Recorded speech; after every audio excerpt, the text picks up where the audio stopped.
Hey, this is Paul Zimmerman, and today we're going to learn to tell the difference between new growth and Rose Rosette disease using tools you have in your own garden.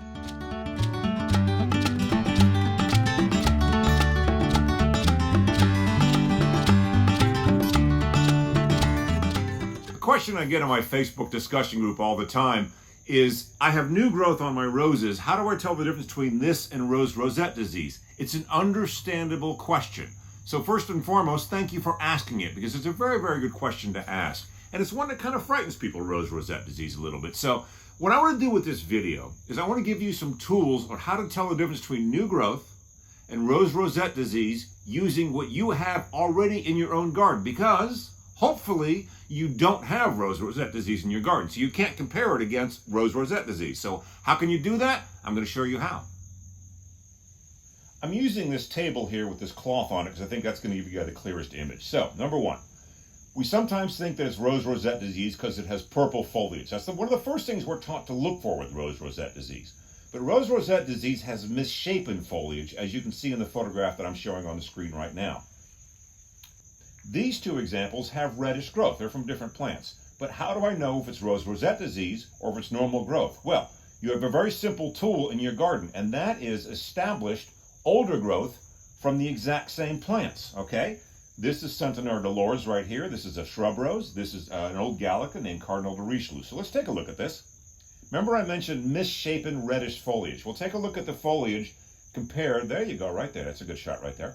Take a look at the foliage compared to the mature foliage. It's the same basic shape. It's got, yeah, okay, this is a little rounder, a little elongated, but essentially it's the same. So that's already beginning to tell me, the same thing over here, that's already beginning to tell me that, okay, this is beginning to look like normal growth on the leaves of the rose that's already established. So I already know that my leaves are not misshapen. They may be red. In this case, there may be some yellowish. They may be thin, but they don't have that misshapen growth because by comparing them to the older foliage on the plant, I can tell that this is now, the shape of the foliage is normal growth. That's number one. Second thing we're taught to look for in Rose Rosette disease is hyperthorniness, is what they call it. You see again by the picture here, this is hyperthorniness where there's lots and lots of thorns. So let's take a look at this again. Okay, this is my new growth. This is my established growth. It has a few more thorns. That's normal. Most new growth will have more thorns than established growth, but I'm not seeing hyperthorniness. And most of all, look at this. Look at the shape of the thorn. And I know that's hard to tell here, but you can see that they both point downward. They both have the basic same structure to them. In this particular case, it's not an issue because this one is thornless. That's not a problem. But you can tell by here, the shape of the thorns and the quantity of the thorns, while slightly more on the new growth, is not so much that it's freaking me out. The third thing we're taught to look for is misshapen canes. Flattened is what they tend to look like. Again, you can see from the photograph here what I'm talking about. So, take a look at this. I have a nice round cane. This cane's a little bit thicker, but this is just from a thicker part of the plant. But it's still round. It's not misshapen. That's what I'm basically, it's not flattened. And here again, it's not flattened. It's not misshapen when I compare it to the older, more mature growth on the plant. Okay, that's the big deal right there. Because that's what I want you to do by using the tools you have in your old garden. You have new growth. You think, oh, it's reddish. Might be Rose Rosette disease. Get some older growth from the exact same plant.